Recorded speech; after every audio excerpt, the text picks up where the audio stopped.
Después del éxito, crisis. Posiblemente alguna vez hemos escuchado o conocido a alguien que por algún tiempo tuvo mucho éxito, pero después del éxito, por alguna circunstancia, entró en un tiempo de crisis. Otros se han atrevido a afirmar que quedaron en quiebra hasta 3 veces en la vida, pero lograron superarlo y volver a levantarse. Ahora escuchamos las amenazas de una crisis mundial. La crisis es producida por cambios progresivos o violentos que amenazan la estabilidad. Esto puede generar incertidumbre en la mente y en el corazón de las personas. Algunas de estas personas en tiempos de crisis pueden perder el control de sus emociones. Al no saber cómo enfrentar los cambios, les cuesta la adaptación. En algunos se aumenta la tendencia a lamentarse y no buscar soluciones, no comprendiendo que la crisis también ayuda a desarrollar la madurez y el carácter del individuo, ya que los obstáculos representan desafíos que al lograr sobrepasarlos nos llevan a una etapa de superación y de progreso. Después del éxito, crisis. Vemos en la palabra como el apóstol Pablo, que fue uno de los hombres que más experimentó situaciones difíciles durante su vida, en el tiempo en que él llevaba la palabra por muchos lugares. Él demuestra que tiene una estabilidad espiritual, emocional y mental en medio de la crisis. Él decía: pues he aprendido a contentarme cualquiera que sea mi situación. Sé vivir humildemente y sé tener abundancia. En todo y por todo estoy enseñado, así para estar saciado como para tener hambre, así para tener abundancia como para padecer necesidad. Todo lo puedo en Cristo que me fortalece. Y notamos cómo el apóstol Pablo reconoce que en medio de las crisis él tuvo que aprender a contentarse, que en medio de las crisis él fue enseñado para aprender a saciarse y también a tener hambre. Así que él está demostrando que en toda crisis tenemos cosas que aprender, que tenemos cosas que vamos a aprender solamente y a entender solamente cuando pasemos por estos tiempos de crisis. También la Biblia deja notar el carácter de uno de los más grandes profetas descritos en la palabra, que es el profeta Elías. En Santiago capítulo 5 versículo 17 describe a Elías como un hombre sujeto a pasiones semejantes a las nuestras. Aunque fue un hombre usado poderosamente con Dios, Santiago dice cómo este hombre Elías era un hombre que tenía fortalezas y debilidades, que él oró fervientemente para que no lloviese, y no llovió sobre la tierra por 3 años y 6 meses. Y otra vez oró, y el cielo dio lluvia, y la tierra produjo su fruto.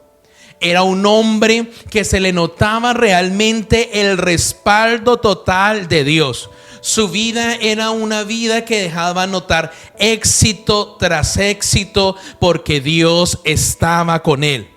Su ministerio profético se desarrolló durante el reinado de Acab, uno de los peores reyes que describe la Biblia, ya que este se casó con Jezabel, la hija del rey de Sidón, y ella adoraba profundamente al falso dios Baal y a Acera. Esta unión hizo que este rey permitiera la ejecución de gran parte de los profetas de Jehová y la instauración de un templo al falso dios Baal allí en medio de Samaria. Como consecuencia, Dios envía sobre estos territorios una sequía de 3 años y medio que desencadenó una gran hambruna, y por eso llegó la crisis a Israel.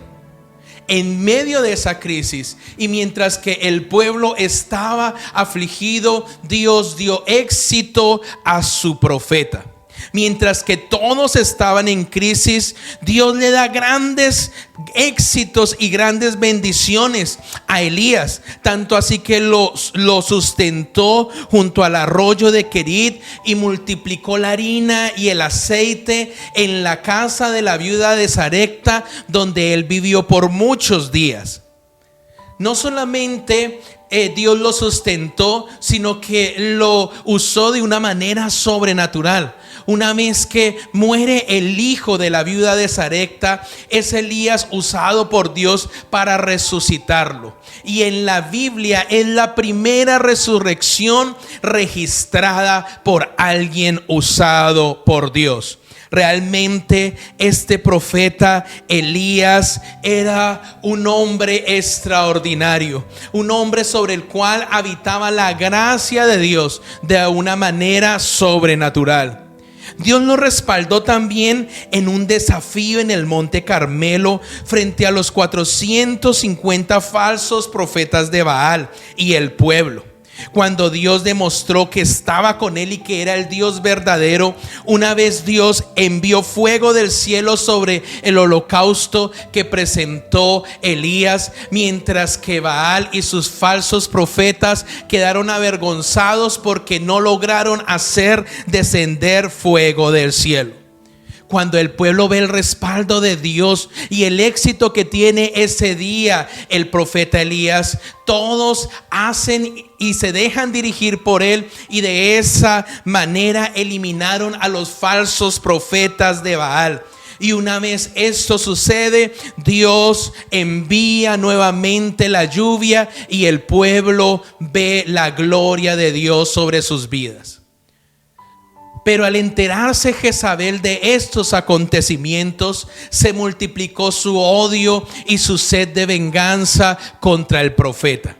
Y vamos a mirar allí en Primera de Reyes capítulo 19, cómo después de que Elías viene de tener tan respaldo de Dios, después de tener éxito tras éxito, se enfrenta con un tiempo de crisis existencial en su vida.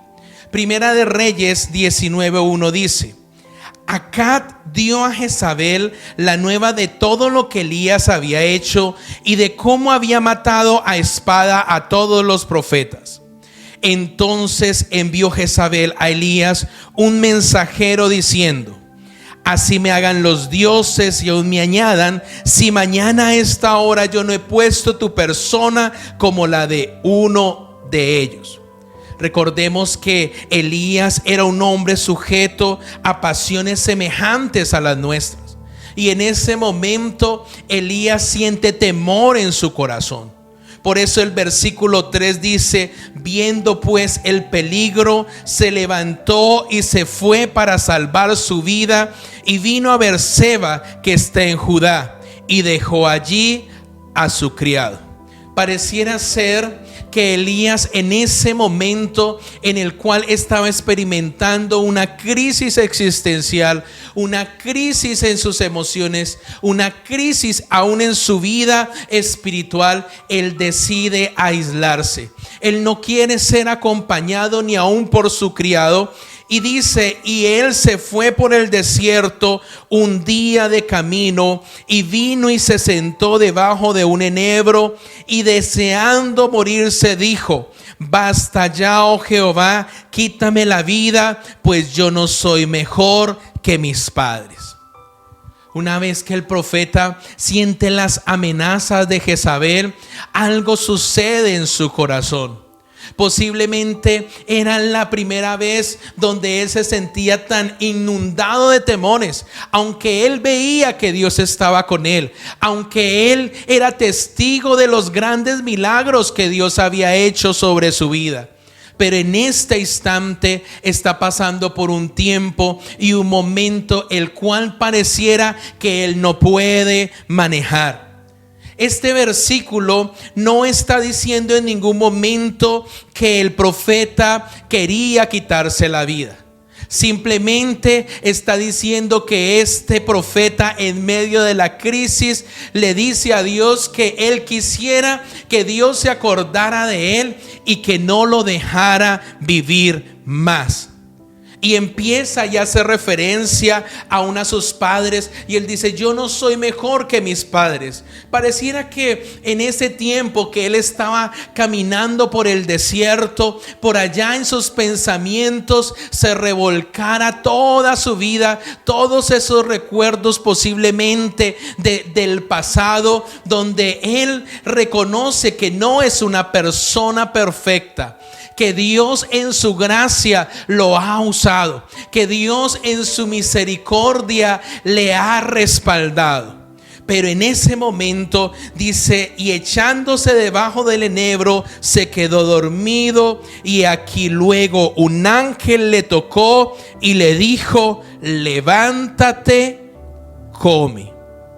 Entonces él miró, y aquí a su cabecera una torta cocida sobre las ascuas y una vasija de agua, y comió y bebió y volvió a dormirse. Vemos cómo una de las cosas que hace Dios es respaldar y ayudar y acompañar al profeta en medio de su crisis. No solamente acompañarlo con su presencia, sino que trajo provisión para que comiera y lo dejó dormir. Miren que el dormir es importante en el ser humano. Muchas personas, cuando no pueden conciliar el sueño, cuando no pueden dormir, empiezan a debilitarse en sus pensamientos, y es ahí donde por eso muchas personas terminan descontroladas y en lugares psiquiátricos.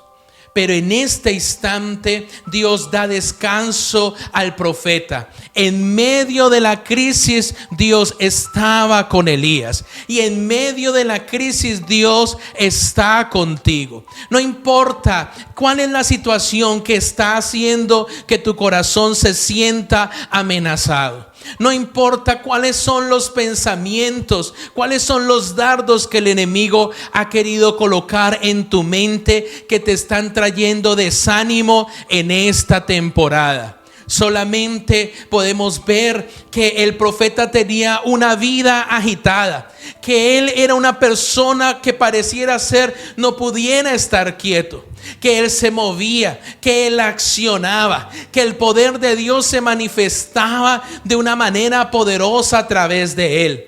Pero en este tiempo de crisis, Dios mismo permite que él descanse. Hay personas que cuando descansan se sienten culpables porque están acostumbradas a hacer muchas cosas.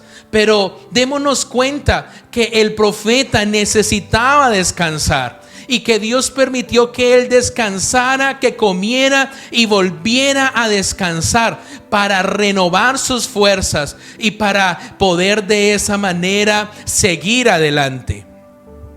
Y volviendo el ángel de Jehová la segunda vez, le tocó diciendo: levántate y come, porque largo camino te resta. Y vemos cómo los pensamientos del profeta eran que posiblemente él iba a morir.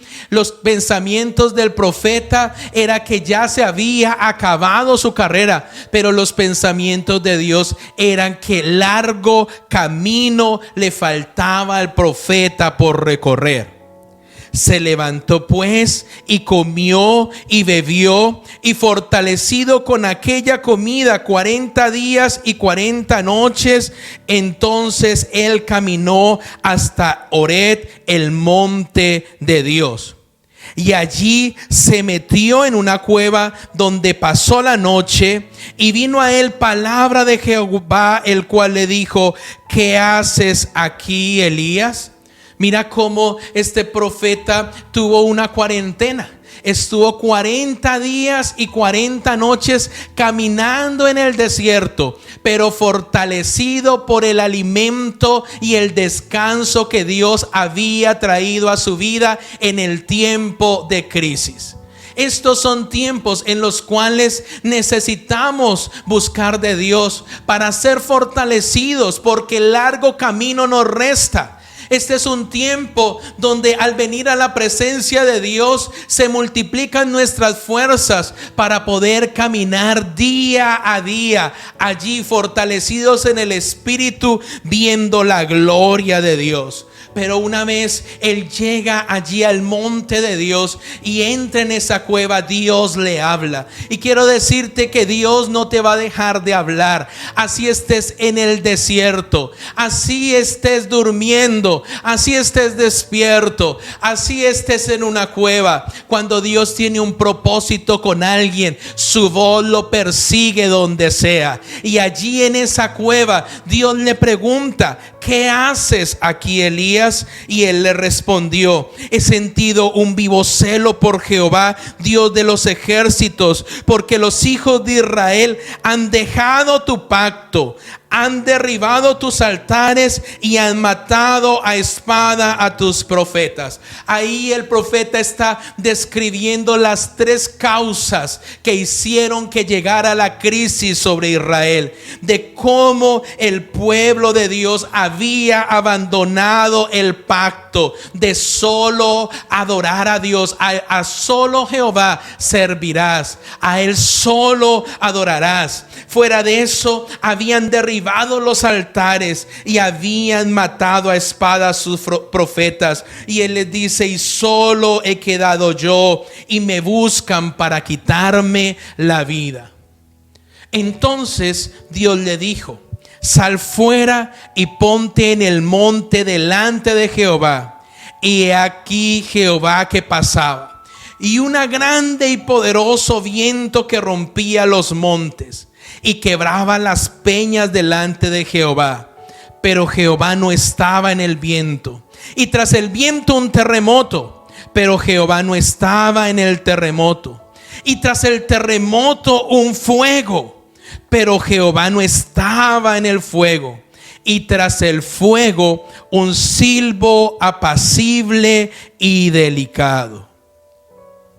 Y cuando lo oyó Elías, cubrió su rostro con su manto y salió y se puso a la puerta de la cueva. Y he aquí vino a él una voz diciendo: ¿qué haces aquí, Elías?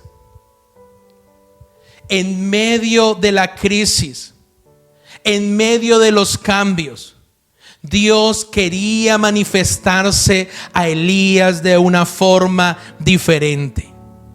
Cambian no solamente las circunstancias, sino también cambia nuestra relación con Dios, a una relación más profunda, a una relación de mayor confianza, a una relación donde nuestra dependencia es 100% de Él y no de nuestras estrategias, de nuestras capacidades o de nuestras fuerzas. Entendía Elías que en ese momento él estaba en las manos de Dios, que aunque quiso huir al desierto, allí llegó la presencia de Dios. Que aunque quiso esconderse en una cueva, allí llegó la presencia de Dios. Y ahora Dios, que tenía acostumbrado a Elías a manifestarse ante él con fuego, con estruendo, de una manera poderosa, ese día Elías conoció la presencia de Dios como un silbo apacible y delicado. Dios quería decirle a Elías: descansa en mí. Yo tengo el control de todas las cosas. Posiblemente Elías sabía que Dios lo respaldaba. Y al tener ese respaldo de Dios, en algún momento pudiera estar tan confiado de que también él mismo, bajo el poder de Dios, podía controlar muchas cosas. Pero ahora que estaba amenazado, perdió el control. Y ese día, en la presencia de Dios, entiende que no es Elías, sino es el Dios de Elías. Que no es Elías por ser la persona que era, sino era Dios por ser el Dios que él es. El Dios que le dice a Elías: Elías, Quiero que descanses, quiero que comas, quiero que estés tranquilo. Este asunto está en mis manos. Vengo con un siervo apacible, vengo con una presencia diferente a la que estás acostumbrado. No estoy en las carreras, no estoy en el estruendo, no estoy en el mucho ruido, sino estoy en este tiempo en el cual tú necesitas conocerme. Un tiempo de quietud, un tiempo de espera, un tiempo de parar y ver cómo Dios hace la obra, cómo Dios guía, cómo Dios responde. Es ahí, en ese silbo apacible, donde Elías vuelve y le responde lo mismo. He sentido un vivo celo por Jehová, Dios de los ejércitos, porque los hijos de Israel han dejado tu pacto, han derribado tus altares y han matado a espada a tus profetas, y solo yo he quedado y me buscan para quitarme la vida. Y le dice Jehová: ve, vuélvete por tu camino, por el desierto de Damasco, y llegarás y ungirás a Hazael por rey de Siria.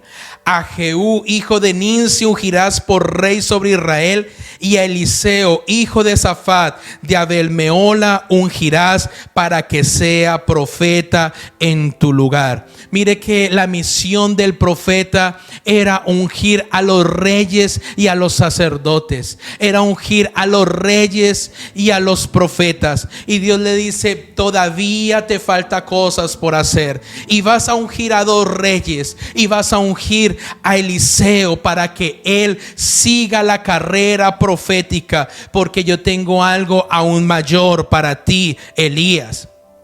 Y dice: y el que escapare de la espada de Hazael, Jehú lo matará, y el que escapare de la espada de Jehú, Eliseo lo matará.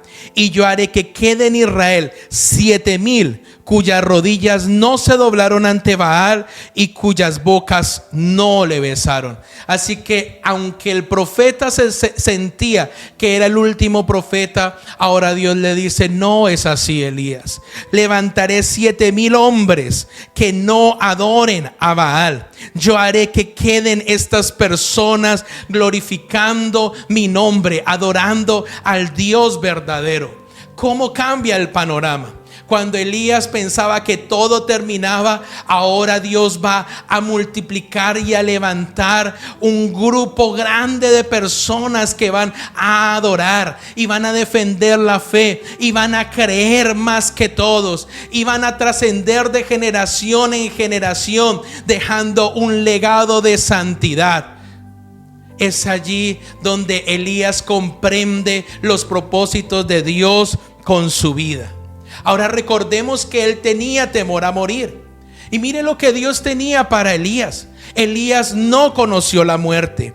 Él fue trasladado al cielo sin pasar por la muerte. Vino un día la presencia de Dios como en un torbellino y llevó a Elías a estar con él. Y en ese instante Eliseo, que fue testigo, le pidió a Elías que le dejara, que le diera una doble porción de unción de lo que él había recibido. Muchas cosas vienen a la mente. A veces llegan pensamientos que quieren hacerte sentir que lo que viene para ti es sufrimiento. Pero realmente esos no eran los pensamientos que Dios tenía para Elías. Dios tenía para Elías pensamientos de paz y de bienestar. Y este es un tiempo en el cual te animo por esta palabra a creer. Te animo por esta palabra a esperar en Dios. Que la palabra de Dios te persiga como persiguió al profeta allí en el desierto, en la cueva. Por donde quiera que tú vayas, esa palabra te persiga. Descansa en el Señor, deleítate en el Señor y Él concederá las peticiones de tu corazón. La Biblia es clara. que después del éxito podremos pasar también por tiempos de crisis, y que la única manera de salir de la crisis es escuchando el silbo apacible y delicado de Dios. La única manera que nos saca de la crisis es escuchando el silbo apacible y delicado de Dios. La única manera que nos saca de la crisis es escuchando el silbo apacible y delicado de Dios. Es la voz de Dios la que nos saca de la crisis. Por eso es claro Jesús cuando dice: conoceréis la verdad y la verdad os hará libres. Gracias te damos, Dios, porque tú eres un Dios maravilloso. Porque tú, Señor, estableces respaldar a tus hijos y a tus hijas, Señor, y guardarlos en todo tiempo. Gracias, Señor, porque tú nos dejaste en la palabra testimonios como Pablo, un hombre que enfrentó tantas luchas y tantas dificultades. Y cuántas veces Pablo estaba al borde de morir, pero no murió, porque tú lo guardabas y lo guardaste hasta que cumpliste el propósito que tenía establecido con la vida de él. Ahora Elías, un hombre usado de una manera extraordinaria, muy posiblemente su corazón se había afligido de ver cómo, aunque Dios hacía cosas grandes en Israel, el pueblo iba detrás de los Baales, el pueblo iba detrás de los ídolos, besaba a los ídolos, y eso desanimó el corazón del profeta, porque el profeta veía los milagros de Dios día a día, de primera mano, y él no podía entender cómo el pueblo, viendo tantos milagros y tanta gloria en sus vidas, habían decidido en su corazón correr detrás de ídolos, detrás de los Baales, que realmente eran falsos y lo único que traían sobre sus vidas era ruina. Pero tú, Señor, nos animas con esta palabra. Tú vienes, Señor, y nos traes sustento, Señor, y tú vienes y nos das descanso, así como lo hiciste con el profeta. Lo dejaste descansar en medio de tanto agite y tanta carrera, para que retomara fuerzas y pudiera levantarse nuevamente a emprender como lo hacía antes, a ungir reyes, a ungir profetas, porque así, Señor, era a lo cual tú lo habías llamado, amado Rey. Gracias, porque muchos son nuestros pensamientos, pero tus pensamientos son mejores que los nuestros.